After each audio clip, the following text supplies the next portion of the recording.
Good day, di bali tuturo ko po sa inyo paano mag-calibrate ng multi-coin slot po. Dahil dalawang variant lang po yung gagamitin kong barya, ito po yung 20 pesos natin na yung pinakabago, tsaka 10 pesos po. Halo na po yan, mix na po na luma at bago din po na 10 pesos po. Then dito sa coin slot po natin, paano natin siya i-calibrate.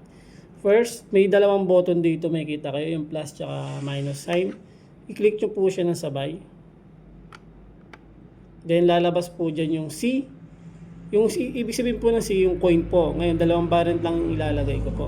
1, 2. Tapos sa pinakataas po, yung pintutan dyan, click natin, set po natin. Then lalabas po yung P1. Plus sign lang po natin. Click natin yung plus sign. Gawin natin 1 po. Then set. Tapos yung P2, gawin natin siyang 2. Click ulit natin ng dalawang beses yung plus sign po. 1, 2, then set. Then yung F, yung frequency po, gawin lang po natin dyan is 1 lang po. Press 1 lang. Add. Yan. Tapos ngayon po, paano natin i-calibrate yung mismong 20 dito sa coins natin po? Once na natapos na natin yung paglalagay dito ng variant ng pera natin, unang gagawin po natin is click lang natin yung mismong set, hold natin ng 3 seconds. 1, 2, 3. Then lalabas po yung A. Another 3 seconds po ulit. 1, 2, 3. Then release. Then lalabas po yung A1. Yung A1 po, ibig sabihin po, yung unang variant po ng coins yung ilalagay po natin, which is yung 10 pesos po. Yan. Mix po siya. Di bale, maghuhulog tayo ng 20 pirasong 10 pesos po dito. Pero ako wala akong 20 piraso. Nasa ano lang to. 8 or 10 na itong ano. Ngayon, take lang. Yan, makita nyo, nagka-count po siya.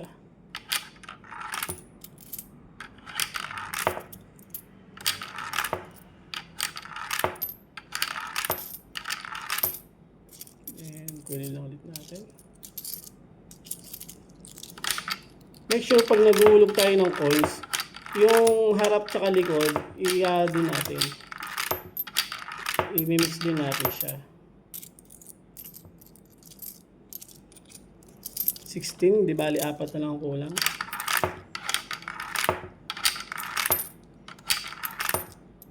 Yan, di bali yung A2 naman po, lalabas po dyan is yung pangalawang coins natin, yung variant ng coins natin, which is yung 20 pesos po. Pwede natin gawin yan, kung dalawang variant lang po, pwede po, 5 pesos po or 10 pesos, pwede din po yan. Yan, daglag din ulit ako. 20 piraso din po ulit ang hihingi niya. Ingatan po natin dumampi yung kamay natin o yung barya dito sa pinakailalim kasi may sensor po siya kasi mag-i-error po during calibration.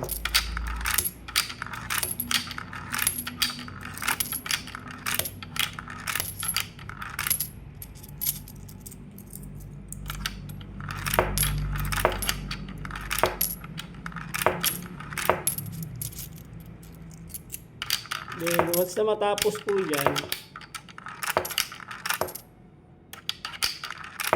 may lalabas po A3. Yung A3 po niyan, ibabalik lang po natin siya sa unang hinulog natin na coins, which is yung 10 pesos po. Ganun pa rin po. Sa 20 piraso pa rin po.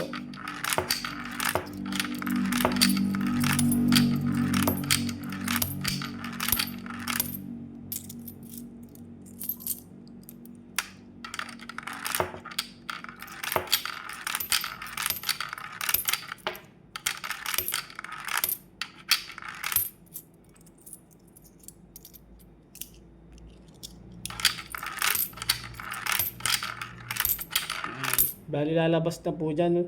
Magbiblink po siya din P5. Ibig sabihin po is okay na po yung coins natin. No? Try po natin maghulog ng 10 pesos. Lalabas po dyan is 1 coin.